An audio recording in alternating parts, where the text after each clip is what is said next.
یہ چند مسائل ہیں جن کو ہندوستان کی ملت اسلامیہ کے ہر فرد کو، چاہے وہ دنیا کے کسی کونے میں رہے، پورے شعور کے ساتھ جاننا چاہیے۔ اگر امت اسلامیہ کا ملی شعور بیدار نہیں ہوتا، اگر ان کا احساس نہیں جاگتا، اگر وہ زندگی کے ان مسائل کو نظر انداز کرتے ہیں، اگر وہ اپنی روٹی روزی کو ہی سب کچھ سمجھتے ہیں، تو لوگوں سن لو، ان اللہ غنی عن العالمین، اللہ کو تمہاری ضرورت نہیں ہے۔ تم اگر صرف روٹی کھانے میں خوش ہو، اچھا کپڑا پہن کر خوش ہو، عمدہ بلڈنگیں بنا کر خوش ہو تو ہوا کرو۔ اللہ تعالیٰ فَسَوْفَ يَأْتِ اللَّهُ بِقَوْمٍ، اللہ تمہاری جگہ دوسری قوم پیدا کرے گا جو اللہ سے محبت کرے گی، اللہ اس سے محبت کرے گا جو اللہ کے راستے میں کسی ملامت کرنے والے کی ملامت کی پرواہ نہیں کرے۔ بس مسئلہ اسلام کی حفاظت کا نہیں ہے، مسئلہ تمہاری حفاظت کا ہے۔ تم ایک عام آدمی کی حیثیت سے نہیں بلکہ جانور کی حیثیت سے اگر جینا چاہتے ہو کہ ہمارے کھانے پینے کا انتظام ہو جائے تو جیو، لیکن اگر تم غلامان جناب محمد رسول اللہ صلی اللہ علیہ وسلم کی فہرست میں اپنا نام لکھا کر مدنی آقا صلی اللہ علیہ وسلم سے اپنا رشتہ مضبوط کر کے زندہ رہنا چاہتے ہو تو تم کو اپنی شریعت کے ساتھ جینا ہوگا، اپنے دین کے ساتھ جینا ہوگا، ان خصوصیات کے ساتھ زندہ رہنا ہوگا جو خصوصیات عنایت فرمائی ہیں حضور اقدس جناب محمد رسول اللہ صلی اللہ علیہ وسلم۔ سوتے رہے تھے تو سو، اب جاگو، نیند آ رہی تھی تو آنکھیں کھولو، غفلت تھی تو اس کو دور کرو، اور فیصلہ کرو کہ آج جو ہمارے دین پر جو خطرہ ہے وہ خطرہ دین کی وجہ سے نہیں، ہماری وجہ سے، ہماری غفلت کی وجہ سے، ہماری بے حسی کی وجہ سے، ہمارے اللہ کے دین سے فرار کی وجہ سے ہے۔ یاد رکھو دوستو، لفظ سنت سنا ہوگا تم نے۔ سنت کیا ہے؟ الطریقۃ المسلوکہ فی الدین، وہ راستہ جس پر چلے ہیں حضور اقدس جناب محمد رسول اللہ صلی اللہ علیہ وسلم، وہی تو سنت ہے۔ اور لوگوں یاد رکھو اچھی طرح، دنیا میں کہنے والوں نے بڑے خوبصورت نعرے لگائے ہیں اور آج بھی وہ خوبصورت نعرے لگائے جا رہے ہیں۔ کچھ لوگ تم سے یہ کہہ سکتے ہیں کفانا کتاب اللہ، اللہ کی کتاب ہمارے لیے کافی ہے۔ بے شک اللہ کی کتاب کافی ہے، لیکن کتاب الہی نے یہ فیصلہ دیا ہے کہ تمہاری نجات کا اور کتاب الہی پر عمل کا راستہ وہی صحیح ہے جو راستہ حضور اقدس جناب محمد رسول اللہ صلی اللہ علیہ وسلم نے۔ بزرگوں، قرآن کہتا ہے لَقَدْ جَاءَكُم مِّنَ اللَّهِ نُورٌ وَكِتَابٌ مُّبِينٌ، لَقَدْ جَاءَكُم مِّنَ اللَّهِ نُورٌ وَكِتَابٌ مُّبِينٌ۔ یہ نور کیا ہے اور یہ کتاب مبین کیا ہے؟ لوگ کہیں گے آپ سے کہ اللہ کی کتاب میں سب کچھ لکھا ہوا ہے، ہمیں کسی اور کو دیکھنے اور سننے کی ضرورت نہیں ہے۔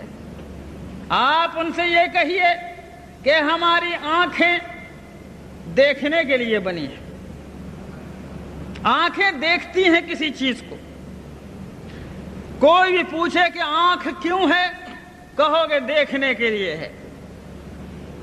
لیکن اگر کوئی تمام روشنیاں بجھا دے، چھوٹے سے چھوٹا بلب بجھا دے، کوئی قمقمہ روشن نہ رہے، کوئی جگنو بھی نہ چمک نہ دکھائے، اندھیری رات کے اندھیرے کمرے میں بغیر کسی روشنی کے دو کتاب اس آنکھ کو کہ پڑھ کے سنا، میں کہوں گا کہ میں اندھیرے میں کیسے پڑھوں؟ آپ کہیے گا کہ آنکھ موجود ہے، کیوں نہیں پڑھ سکتے؟ اس کو سمجھانا ہوگا کہ میاں یہ آنکھیں جس نے بنائی ہیں اس نے ان آنکھوں کے ساتھ ایک شرط بھی لگا دی ہے۔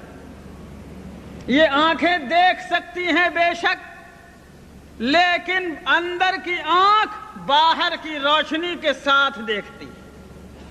اندر کی آنکھ کی روشنی جب باہر کی روشنی کا انعکاس ہوتا ہے تب دیکھتی ہے۔ میرے بزرگوں، وہ سورج کی چمک ہو، وہ چاند کی روشنی ہو، وہ بلب کی روشنی ہو، وہ لالٹین اور چراغ اور ایک بڑھیا کا دیا کیوں نہ ہو، لیکن کوئی باہر کی روشنی چاہیے تب یہ اندر کی آنکھ دیکھ پاتی۔ اسی طرح دوستو، اللہ کی کتاب، یہ کتاب اللہ کھلی ہوئی اور واضح کتاب ہے، ہدایت کی آنکھ ہے یہ، لیکن اس کو ہدایت کا سورج بھی چاہیے، اور وہ ہیں حضور اقدس جناب محمد رسول اللہ صلی اللہ علیہ وسلم۔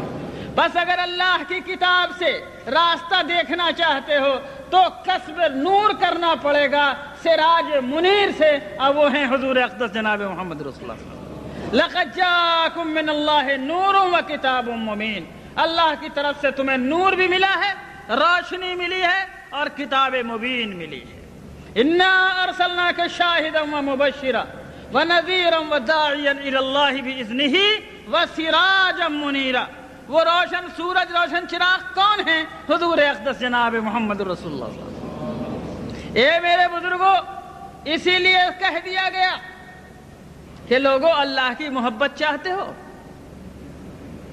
اللہ کی محبت چاہتے ہو، اے لوگوں اللہ کی محبت چاہنے والوں، ہر عاشق یہ چاہتا ہے کہ محبوب مجھ سے محبت کرنے لگے۔